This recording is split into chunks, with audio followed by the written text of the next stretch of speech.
I'm back for another video. It's been a while since I posted. It's been a bit crazy with minis. It's just two here at the moment, but it has been crazy in January.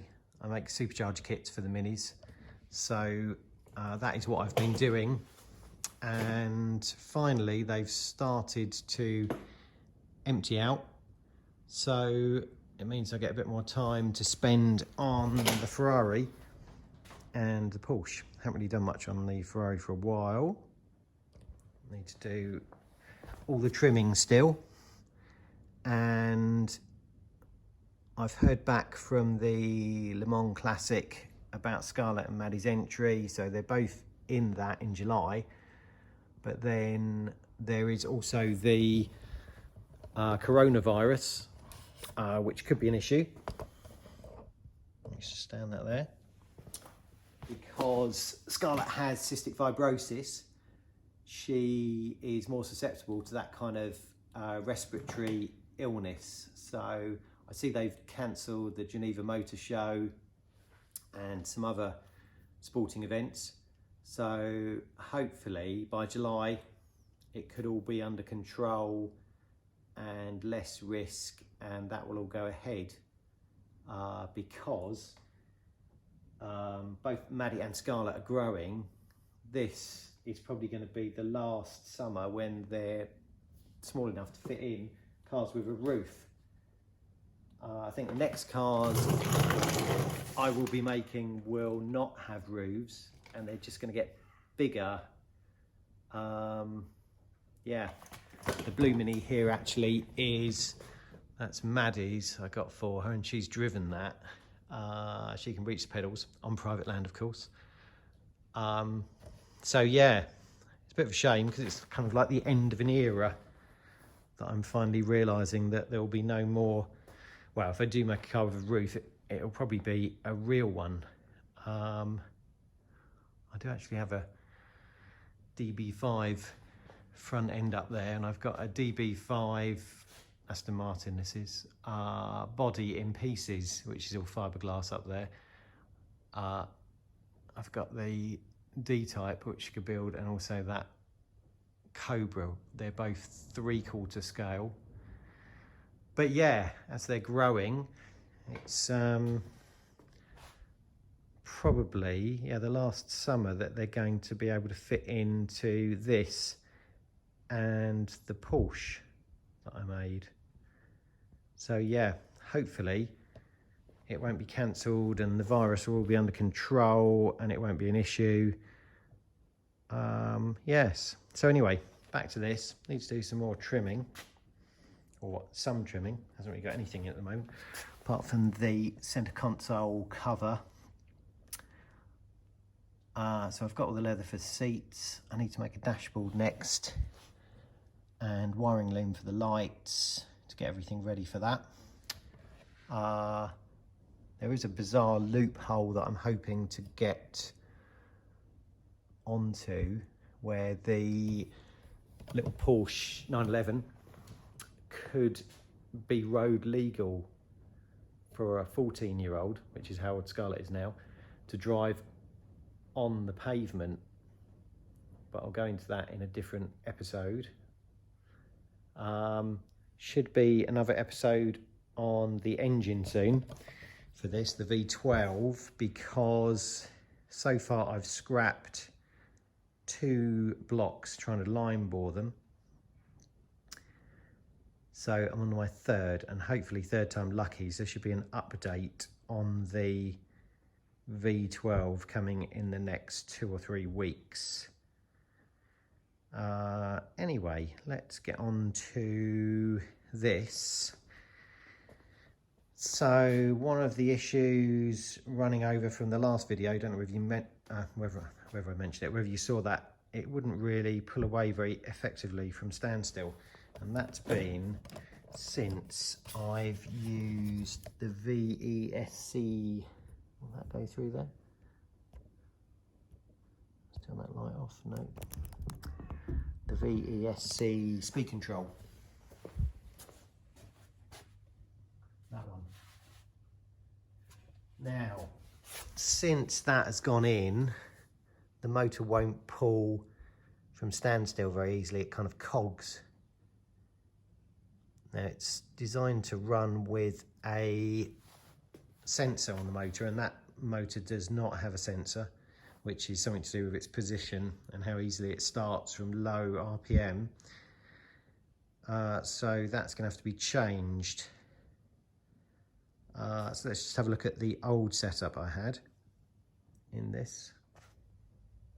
So this is the old setup. This isn't the motor actually out of the car, this is just a spare one. I managed to get two of these. Bit of an unknown motor from eBay. The guy that I bought them off said he was running them in a plane. He was using two of these, or maybe even four. So yeah, it's a bit of an unknown. There were some details on a sticker on it when I got it, so I had a rough idea of what it was capable of, and it's supposed to be about 3.5 kilowatts. This was the speed control that I was using previously, but of course I took the air heatsink off, added this water jacket, which was for a PC CPU, and ran water through here to the radiator and the pump. And a lot of the gubbins here is just to run this little display which gave kilowatt hours and amps and volts, just so that I could sort of monitor the amount of load when it was accelerating, just to make sure nothing was gonna overheat or anything. So yeah, it's basically getting rid of all that. Put the VESC in, but it's not anywhere near as good as this yet, apart from having sort of rave reviews. So I've got a couple more motors.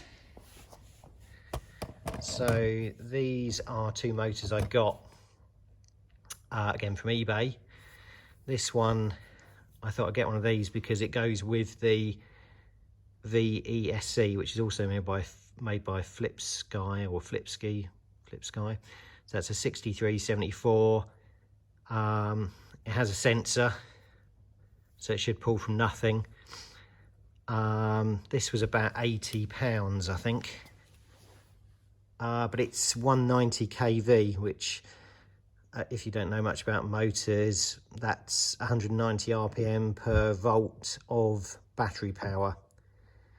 The other thing that was a bit annoying was that the shaft has been thinned down. These all seem to be 8mm shafts, turned down from 10, which makes it a bit more difficult to use. This is an outrunner, so you mount it on this face and the back spins. And then I saw this one, which was really quite cheap. This is a 6384, although it appears to be, it's a little bit bigger. Similar dimensions, but it's got the 10mm shaft. Wires don't appear to be so big.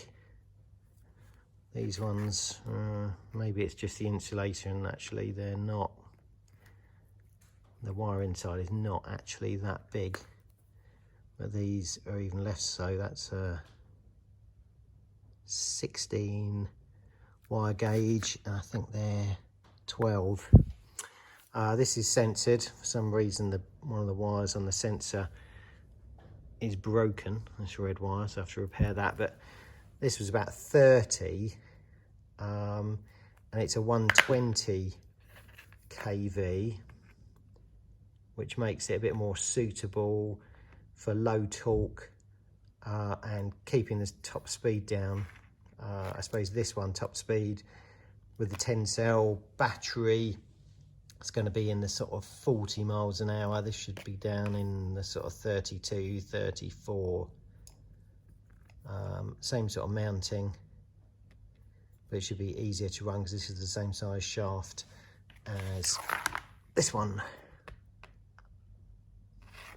So that is the next job, to get that in. Don't know how many poles it's got. I could probably count the poles on the back. Looks like quite coarse wire.